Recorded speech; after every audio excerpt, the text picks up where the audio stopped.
ასეთი ვითარება იყო გუშინ თბილისის ქუჩებში, წვიმამ ქალაქი ისევ დატბორა. 1 საათიანმა წვიმამ სანიაღვრე სისტემები გაჭედა, იმის ნაცვლად რომ ქსელს წვიმის წყალი გაეტარებინა, უკან ბრუნდებოდა. თბილისში არაერთ ადგილას ჩანჩქერები გაჩნდა, მანქანები წყალში დაცურავდნენ, გაჩერდნენ ავტობუსებიც. გზებზე მოძრაობა პარალიზებული იყო, ხალხი საათობით კილომეტრიან საცობში იდგა.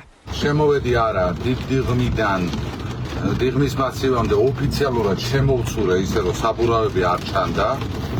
ჩავედი სანაპიროზე რომ მოვდიოდი რუსთავის ქალაქის ცენტრისკენ. ჭები რომელიც დამონტაჟებულია ზედ სანაპიროზე, წყალი კი არ ჩადის, დიდი ნაკადით ამოდის წყალი. მოქალაქეების მიერ სოციალურ ქსელებში გავრცელებულ კადრებში ჩანს რომ ყველაზე მძიმე ვითარება ღამით აღმაშენებლის ხეივანზე, გლდანში და ავლაბრის მიმდებარედ იყო. წვიმის გამო გზა ჩაიკეტა თამარაშვილის გამზირზეც. გზის სავალი ნაწილი დაიტბორა იუსტიციის სახლის მიმდებარედაც. თბილისის ზოგიერთ ქუჩაზე იმდენად მძიმე ვითარება იყო, რომ მძღოლებს მანქანები წყალში გაუჩერდათ. მიაღვარმა გზამდე ჩაიტანა ქვაღორღიც. ქალაქი კიდევ ერთ წვიმას შეხვდა მოუმზადებელი. ეს არის ყველაზე პატარა მდინარე, რაც დღეს გამოვიარე. იქ დიღომში, დიღმის მასივში და საბურთალოზე საბურავები არ ჩანს.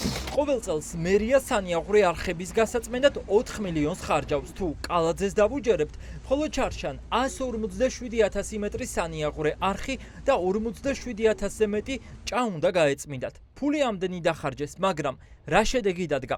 ქალაქის დატბორვას ყოველ ჯერზე მერი დანაგვიანებულ სანიაღვრე არხებს აბრალებს. ხედავთ რომ ნებისმიერი ნალექის დროს ფაქტობრივად ეს სანიაღვრეები გაჩედილია, ანუ თამამად შეგვიძლია ვამტკიცოთ რომ აქ ფული უბრალოდ იპარება და არანაირი გაწმენდითი სამუშაოები და მიმდინარე მოვლა პატრონობა სანიაღვრეების არ ხდება და ის ათეულობით მილიონი ლარი ასევე გაფლანგული და ხშირ შემთხვევაში როგორც ჩასმოპარულია, რომელიც ხმარდება ახალი სანიაღვრეების მოწყობას. ის არაკომპეტენტურობა და რაც თავარია კორუფცია და ფულის პარვა არის თავარი დამნაშავე იმაში, რომ ნებისმიერი წვიმის დროს ჩვენ შიშით გვიწევს საკუთარი ფანჯრებიდან ყურება დედაქალაქის ქუჩების. რა თქმა უნდა, კალაძის პასუხისმგებლობა არის ის, რომ სანიაღვრე და სადრენაჟო სისტემები ამ ქალაქში არ არის მოწესრიგებული, არ არის მოწესრიგებული და მომზადებული მათ შორის უხვი ნალექისათვის და ამავდროულად ამ უხვი ნალექის შედეგად გამოწვეული დატბორვა დიდწილად განპირობებული არის იმ ურბანული გენოციდით, რომელზეც პასუხისმგებელი არის კახა კალაძე. მისი მერობის პერიოდში 356 მილიონ კვადრატულ მეტრზე გაიცა მშენებლობის ნებართვა. ეს კადრები რამდენიმე კვირის წინ ძლიერი წვიმის დროს თბილისის ცენტრშია გადაღებული. მაშინ ქვეყანა ტრაგედიას გადაურჩა. მარიჯანის ქუჩაზე კორპუს მიწა გამოეცალა. ეს იმიტომ მოხდა, რომ ამ ტერიტორიაზე ახალი კორპუსი შენდება. გუშინდელი წვიმის დროს კი მშენებარე კორპუსის ქვაბული ჩამოიშალა ლუბლიანას ქუჩაზე. ხალხი აქ შველას ითხოვს.